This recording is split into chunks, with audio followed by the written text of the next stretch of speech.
স্বাগত ডিবিসি সংবাদে। আপনাদের সাথে আছি ফারহাত তাসনিম। এবার জানাবো খবরের বিস্তারিত। রাজধানীর প্রায় সব সড়কেই এখন ব্যাটারি চালিত রিকশার রাজত্ব। বেশিরভাগ চালকই মানেন না ট্রাফিক আইন। অনুমোদনহীন বেপরোয়া গতির এই রিকশা বাড়াচ্ছে দুর্ঘটনাও। নগর পরিকল্পনাবিদরা বলছেন এখনই লাগাম টানতে না পারলে স্থবির হয়ে পড়বে রাজধানী। রাজধানীর ব্যস্ততম প্রধান সড়কে বাধাহীনভাবে চলছে ব্যাটারি চালিত অটোরিকশা। নিয়ম কানুনের কোনো তোয়াক্কা নেই চালকদের। মূল সড়কে অটোরিকশার বেপরোয়া চলাচলের কারণে দ্রুত গতির গাড়ি পড়ছে বিপদে, হারিয়েছে স্বাভাবিক গতি। ব্যাটারি চালিত রিকশার চাপে কোণঠাসা প্যাডেল চালিত রিকশার চালকরাও। এই যে অটোরিকশার কারণে আমার বাইরে এসে কোনো গ্যাপ নাই। আগে হয়তো 1000-1200, এখন 500-600। আমাদের ইনকাম অনেকটাই কমে গেছে। আমাদের মনে করেন চলা খুব কষ্টসাধ্য হয়ে যাচ্ছে এখন। যানজটের কারণেও অনিয়ন্ত্রিত এসব অটোরিকশা, বাড়ছে বিদ্যুতের অপচয়। এই অবস্থায় অবৈধ এসব যানের শৃঙ্খলা নিশ্চিতের দাবি সাধারণ মানুষের। একটা নিয়মের ভিতর থাকা দরকার, আইনের আয়ত্তে আনা উচিত। এসব অটোরিকশার লাইসেন্স নেই, চালকরাও অদক্ষ। ট্রাফিক আইন না জানাই বাড়ছে দুর্ঘটনাও। জেব্রা ক্রসিং কি চিনেন? এটা তো আমার জানা মতো আমি কখনো শুনিও নাই, ঠিক আছে, আমি জানিও না। জেব্রা ক্রসিং কি আমি জানি না। 12 বছরের ছেলে 10 বছরের ছেলে গাড়ি টান দিছে, অ্যাক্সিডেন্ট হইতেছে এই কারণে। এই যে আজকে সকালবেলা এনে হয়েছে। রাজধানীতে এখন বিক্রি বেড়েছে এসব অটোরিকশার। 70,000 থেকে 1 লাখ টাকায় কিনে যেমন অনেকেই বেকারত্ব গোছাচ্ছেন, তেমনি তৈরিতে সম্পৃক্ত অনেকে। তাই বন্ধ না করে নীতিমালার আওতায় আনার দাবি তাদের। আমরাও চাই না এটা মেন রোডে উঠুক, এটা এলাকা ভিত্তিক চলুক। 60 থেকে 70,000 টাকার ভিতরে আমি একটা ব্রাউন কিনতে আসছি। 70-80 হাজার টাকা আপনার ইনভেস্ট করে এখানে মাসে 25-30 হাজার টাকা ইনকাম করার মতো একটা অ্যাবিলিটি তৈরি হয়ে যাচ্ছে। ঢাকা সড়কের শৃঙ্খলা রক্ষায় এখনই ব্যাটারি চালিত অটোরিকশার বিষয়ে যথাযথ পদক্ষেপ নেওয়ার তাগিদ নগর পরিকল্পনাবিদদের। এবং আমরা চাই রিকশা থাকুক। রিকশা থাকতে হলে কোন রাস্তায় রিকশা থাকবে, কোন রাস্তায় থাকবে না, সেটাও কিন্তু একটা পরিকল্পনা থাকা দরকার। যে কোনো একটা শহরে বা কোনো একটা নগরে নিয়ন্ত্রণের বাইরে, শৃঙ্খলার বাইরে কোনো কিছুই হওয়া উচিত নয়। এটা শক্ত হাতে সিটি কর্পোরেশন, প্রয়োজনে আমাদের যে পুলিশ প্রশাসন আছে তাদের সহযোগিতায় লাইসেন্স দিয়ে এটা নিয়ন্ত্রণ করা উচিত। পরিসংখ্যান বলছে শুধু ঢাকায় বৈধ ও অবৈধ মিলে চলাচল করছে প্রায় 15 লাখ রিকশা। Bijan Kumar Das, DBC news, Dhaka. এ মাসের শেষে কিংবা আগামী মাসের শুরুতে জুলাই আন্দোলনে গণহত্যায় শেখ হাসিনার বিচার শুরু হবে। পতিত সরকারের নেতাকর্মীদের লুটপাট সহ গণহত্যার বিষয়টি জাতিসংঘের মানবাধিকার কমিশনের প্রতিবেদনে উঠে এসেছে বলে জানিয়েছেন প্রধান উপদেষ্টা ডক্টর মোহাম্মদ ইউনূস। কাতার ভিত্তিক গণমাধ্যম আল জাজিরাকে দেয়া সাক্ষাৎকারে এসব বলেন তিনি। এ সময় প্রধান উপদেষ্টা বলেন, অন্তর্বর্তী সরকারের আমলেই সবচেয়ে ভালো নির্বাচন হবে। ওই সাক্ষাৎকারে বাংলাদেশের নির্বাচন সংস্কার, শেখ হাসিনা সরকারের অনিয়ম, দুর্নীতির বিচার সহ সম্প্রতি চীন সফর নিয়ে কথা বলেন বাংলাদেশের প্রধান উপদেষ্টা ডক্টর মোহাম্মদ ইউনূস। ট্রাম্প প্রশাসনের সাথে গভীর সম্পর্কের কথা জানিয়ে তিনি আরও বলেন, এ অঞ্চলের মানুষের জীবনমান উন্নয়নে সার্ক ও বিমস্টেক জোটকে সক্রিয় করা জরুরি। এদিকে কাতারের আর্থনা সম্মেলন আর ভ্যাটিকান সিটিতে পোপ ফ্রান্সিসের শেষকৃত্যে অংশগ্রহণ শেষে দেশে ফিরেছেন ডক্টর ইউনূস।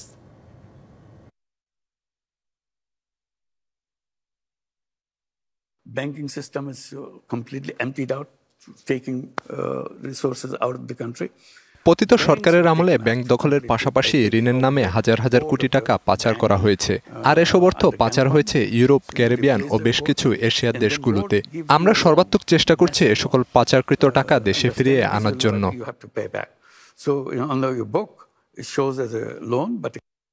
অর্থনীতির গেম চেঞ্জার হতে যাচ্ছে মহেশখালীর মাতারবাড়ি।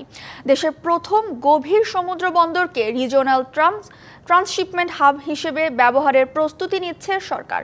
24,000 কোটি টাকার মেগা প্রকল্পের জেটি নির্মাণের কাজ শুরু হচ্ছে শীঘ্রই। তবে মহেশখালী ও কক্সবাজারে সড়কের উন্নয়ন না করলে গভীর সমুদ্র বন্দরের সুফল মিলবে না বলছেন বন্দর ব্যবহারকারীরা। ৯,০০০ কোটি টাকা খরচ করে মহেশখালীর মাতারবাড়িতে তৈরি করা হয়েছিল ১৪ কিলোমিটার দীর্ঘ ও ৩৫০ মিটার চওড়া ১৬ মিটার ড্রাফটের চ্যানেল। এই চ্যানেলে এখন কয়লাবাহী জাহাজ ভিড়লেও কয়েক বছর পর ভিড়বে ১৬ মিটার ড্রাফটের জাহাজ।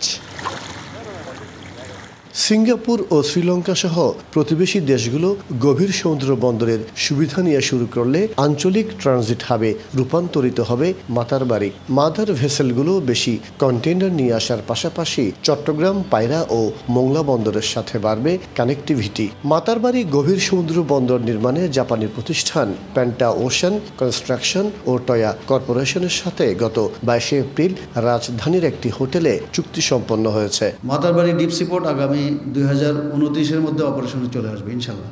ঠিক একইভাবে বে টার্মিনাল 2031-এর মধ্যে আমরা আশা করছি।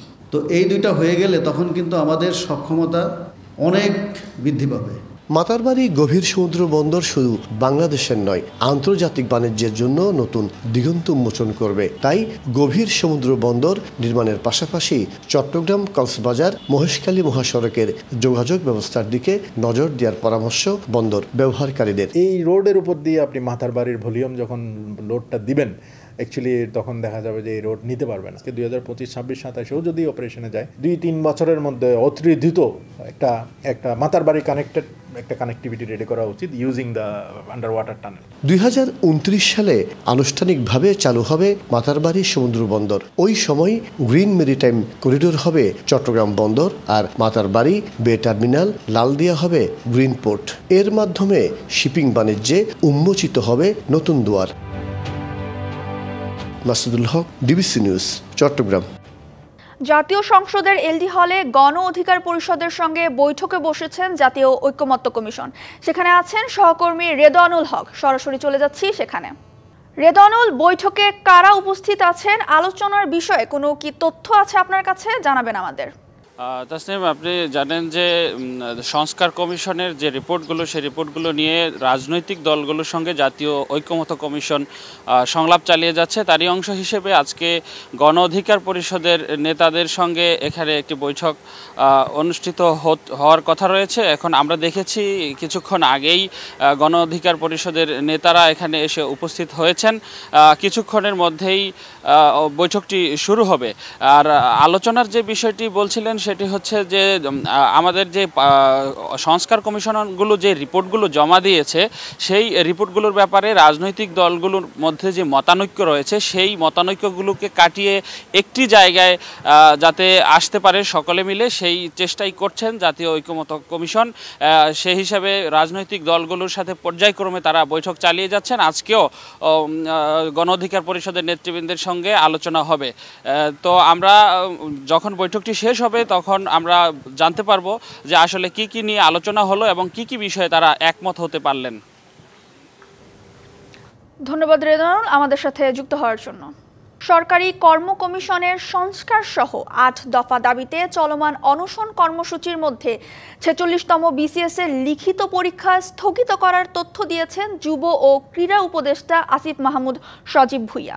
রবিবার রাতে ঢাকা বিশ্ববিদ্যালয়ের রাজু ভাস্কর্যে আন্দোলনকারীদের অনশন ভাঙাতে এসে তিনি বলেন, 8ই মে থেকে শুরু হতে যাওয়া 46তম বিসিএস এর লিখিত পরীক্ষা স্থগিত করা হয়েছে। স্থগিতের ঘোষণা আসার পর অনশন ভাঙার পাশাপাশি অবরোধ কর্মসূচি প্রত্যাহার করে নেন আন্দোলনকারীরা।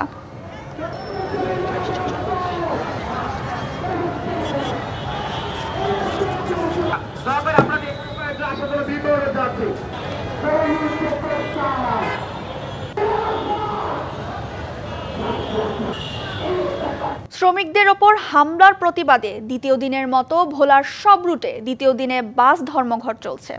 সিএনজি অটোরিকশা চলাচলেও বাধা দিচ্ছে বাস শ্রমিক ইউনিয়ন। এতে ভোগান্তিতে পড়েছেন যাত্রীরা। রবিবার সন্ধ্যা 6টা থেকে ভোলার অভ্যন্তরীণ 5টি রুটে বাস চলাচল বন্ধ হয়ে যায়। সোমবার সকাল থেকে বাস শ্রমিকরা ভোলার বীরশ্রেষ্ঠ মোস্তফা কামাল বাস স্ট্যান্ড এলাকায় বিক্ষোভ মিছিল করার পাশাপাশি সিএনজি চলাচলে বাধা সৃষ্টি করে। এছাড়া একাধিক সিএনজি বাস ডিপোতে আটকে রাখেন। বাস চলাচল বন্ধ থাকায় যাত্রীরা পড়েছে চরম দুর্ভোগে। দূর দূরান্তের পথে অনেকেই বাধ্য হয়ে ঝুঁকিপূর্ণ অটোরিকশা সহ বিকল্প যানবাহনে চলাচল করছেন। ভাড়া এবং সময় লাগছে দ্বিগুণ। আমগো তো বাসে বন্ধ, এই কারণে আমরা তো এখন অটো দিয়ে যাইতে হইতেছে, ভাড়া বেশি। আমি একজন আরবি প্রভাষক, প্রতিদিন এখান থেকে ক্লাস নেই। আজকে সম্ভবত যে ক্লাস নিতে পারবো কিনা এটা সন্দেহ। এইটার যথাযথ বিচার আমরা যতক্ষণ পর্যন্ত না পাবো আমাদের এই কর্মসূচি অব্যাহত থাকবে এবং এই মহাসড়ক, আঞ্চলিক মহাসড়ক থেকে যতক্ষণ পর্যন্ত 3 হুইলার এই সিএনজি উৎখাত না করবে ততক্ষণ পর্যন্ত আমাদের কর্মসূচি অব্যাহত থাকবে। ভোলায় বাস ধর্মঘটের খবর জানাতে আরও যুক্ত হচ্ছেন সহকর্মী অচিন্ত মজুমদার। সরাসরি চলে যাচ্ছি তার কাছে। অচিন্ত, কি বলছেন শ্রমিকরা? যাত্রী ভোগান্তি নিয়ে আমাদের জানাবেন। জি, যেমনটা বলছিলেন যে আমি কিন্তু এখন রয়েছি ভোলার আসলে যে বীরশ্রেষ্ঠ মোস্তফা কামাল বাস স্ট্যান্ড রয়েছে, আমি সেখানে রয়েছি। তো গতকাল কিন্তু বাস শ্রমিকদের উপরে হামলার প্রতিবাদে তারা এই ধর্মঘটের ডাক দিয়েছে। আমি আপনাদের দেখাই যে আমার পেছনে যে বাস টার্মিনালটি রয়েছে সেখানে কিন্তু আপনি যদি দেখেন যে বাসগুলো সারিবদ্ধভাবে দাঁড়ানো আছে। প্রতিদিন কিন্তু সকালবেলা এই থেকেই এই বাসগুলো আসলে চলাচল করে ভোলার 5টি রুটে, ভোলা থেকে বিভিন্ন উপজেলায়। তো আজকে কিন্তু এটি বন্ধ রয়েছে। তারা বলছে যে তাদের যে শ্রমিকদের উপরে হামলা হয়েছে সেই হামলার বিচার, পাশাপাশি এই অবৈধ যে যান, সিএনজি অবৈধ যান বলে তারা বলছেন, এবং এটি যদি মহাসড়কে বন্ধ না হয় সেই ক্ষেত্রে তারা কিন্তু আসলে আন্দোলন অব্যাহত রাখবেন। তো আমার সাথে জেলা প্রশাসকের সাথে কথা হয়েছে, তিনি আমাকে জানিয়েছেন যে এই সমস্যা নিরসনে সাধারণ মানুষ যে ভোগান্তির মধ্যে পড়ছে, এই জন্য কিন্তু তারা তাদের দুই পক্ষের সাথেই বসে যত দ্রুত সম্ভব ব্যবস্থা নেবেন। তো আমি এখন কথা বলতে চাচ্ছিলাম যে এখানে যে শ্রমিক ইউনিয়ন রয়েছে, সেই শ্রমিক ইউনিয়নের যে সভাপতি রয়েছে মিজানুর রহমান, আমি তার সাথে কথা বলবো। তিনি আমাদের জানাবেন যে আসলে কেন তারা এই ধর্মঘটটি করেছেন এবং তাদের দাবিটা কি। গতকাল বিকাল থেকে আমাদের 5 রুটের পরিবহন, এর কারণ হলো সিএনজি চালকেরা আমাদের বাস চালকদের উপরে অতর্কিত হামলা করছে। সেখানে আমাদের অনেক শ্রমিক আহত হয়েছে, তারা হসপিটালে আছে। সেই কারণে আমাদের বাস ধর্মঘট আমরা শুরু করেছি এবং এটা আমাদের অনির্দিষ্টকালের জন্য চলতে। আচ্ছা, আপনারা চাইছেন কি আসলে? আমরা চাইছি রাস্তায় নিরাপত্তা। সেই নিরাপত্তা আমাদের নাই। অবৈধ যান যাতে এই মহাসড়কে চলতে না পারে, তাদের জন্য এই যত সংঘর্ষ আমাদের এই রাস্তা, এবং আমরা এটা নিরসন চাচ্ছি। জি, আসলে মূলত যে তারা এই যে নিরসন চাচ্ছে এবং পাশাপাশি তারা যে দাবি, এই দাবিগুলো পূরণ না হলে তারা কিন্তু আসলে বাস ধর্মঘট অব্যাহত রাখবেন বলে জানিয়েছেন। তো এই ছিল ভোলা থেকে আমার কাছে বাস ধর্মঘটের সর্বশেষ তথ্য। ধন্যবাদ অচিন্ত আমাদের সাথে যুক্ত হওয়ার জন্য। নতুন বোরো ধান বাজারে আসায় কুষ্টিয়ার খাজানগর মোকামে কমতে শুরু করেছে সব ধরনের চালের দাম।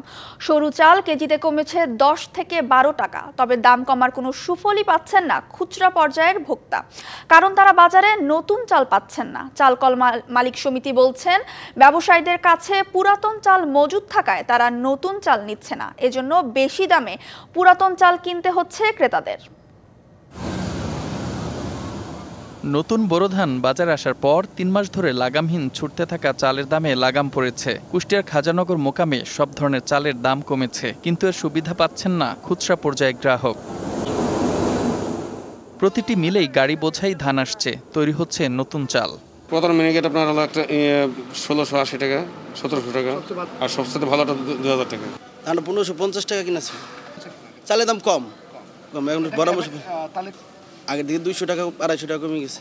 ছোট ম্যানুয়াল হাস্কিং মিল মালিকরা বলছেন, অটো মিলের তুলনায় হাস্কিং মিলের চাল আরও কমে বিক্রি হচ্ছে। 1610 টাকা 1600 টাকা, তাতে 64-65 টাকা কেজিতে চাউলের পড়তা পড়ছে। কেজি 68 টাকা 67 টাকা এরকম পড়বে, মানে চাউলের প্রোডাকশনের উপর। মিল গেটে দাম কমলেও খোলা বাজারে এর কোনো প্রভাব নেই, কারণ ব্যবসায়ীরা এখনও পুরাতন চাল বিক্রি করছেন। পুরাতন আমরা বিক্রি করে নিয়েছি, পুরাতন বিক্রি করে নতুন চাল আমরা ঢোকাবো। ওই মোটামুটি সপ্তাহের মধ্যে অ্যাভেলেবেল আমরা চাউল করে ফেলো নতুন চাল। পর্দা আসবে আপনার প্রায় 70 টাকা, এটা এখানে 3 টাকা কম পড়বে, হয়তো 70-এর 70-72 আমি বিক্রি করি। কম দামে নতুন চাল না পেয়ে মিল মালিক ও ব্যবসায়ীদের প্রতি ক্ষুব্ধ ক্রেতারা। এখন চালের বাজার তো আনুপাতিক হারে আমি টিভিতেও দেখলাম কমেছে, কিন্তু এখানে তো কম নাই না। এখন নতুন পোড়া বললে চালের বাজার প্রায় নতুন চাল তৈরি হচ্ছে, কিন্তু আমরা এই যে ভোক্তা হিসাবে আমি বাজারে গিয়ে কিন্তু নতুন চাল আমি পাচ্ছি না। চালকল মালিক সমিতি বলছে সারা দেশে ব্যবসায়ীদের কাছে এখনো পুরাতন চাল মজুত রয়েছে, তারা নতুন চাল না কেনায় দাম কমার সুবিধা পাচ্ছে না ক্রেতা। এখন প্রত্যেকটা আড়তদারের কাছে, শুধু কুষ্টিয়া নয়, সারা বাংলাদেশে আড়তদারদের কাছে পুরাতন চাউল আছে।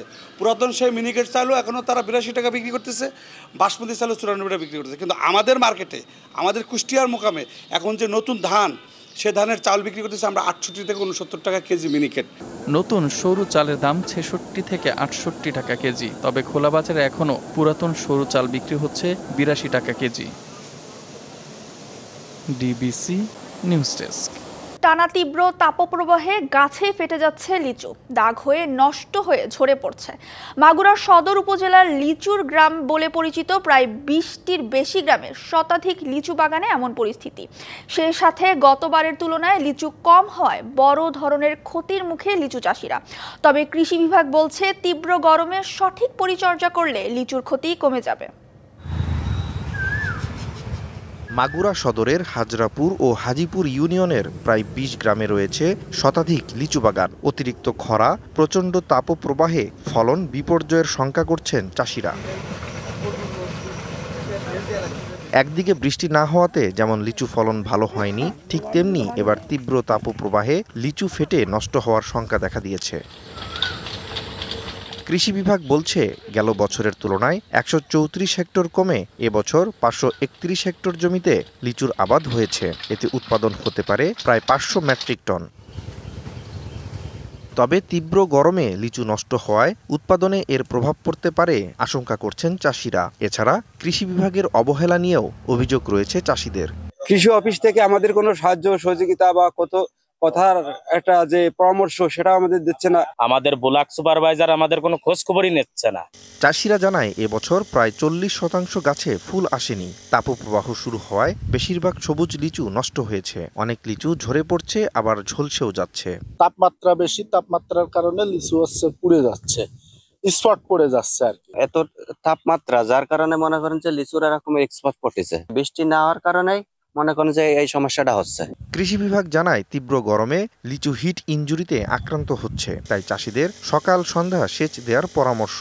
সকালে এবং সন্ধ্যায় গাছে পানি দেওয়া এবং যে সার ব্যবস্থাপনা রয়েছে এই সঠিক নিয়মগুলো পালন করলে আশা করা যায় যে মুকুল ঝরা এবং অন্যান্য যে রোগ বা পুষ্টির অভাবজনিত লিচু যে পরিপুষ্ট হয় সেটা সম্ভাবনা কমে যাবে। প্রতি বছর এই অঞ্চলের লিচু আগাম পাকে বলে এর চাহিদা রয়েছে দেশ জুড়ে। তীব্র গরমে লিচুর বিপর্যয় ঠেকাতে কৃষি বিভাগ ও বিশেষজ্ঞরা পাশে থাকবে আশা লিচু চাষিদের। DBC news desk. ডিবিসি সংবাদে এ ছিল এখনকার মতো। ডিবিসি নিউজের সংবাদগুলো পড়তে ভিজিট করুন dbcnews.tv আর ভিজিট করুন ডিবিসির ফেসবুক পেজ এবং ইউটিউব চ্যানেল। সঙ্গেই থাকুন।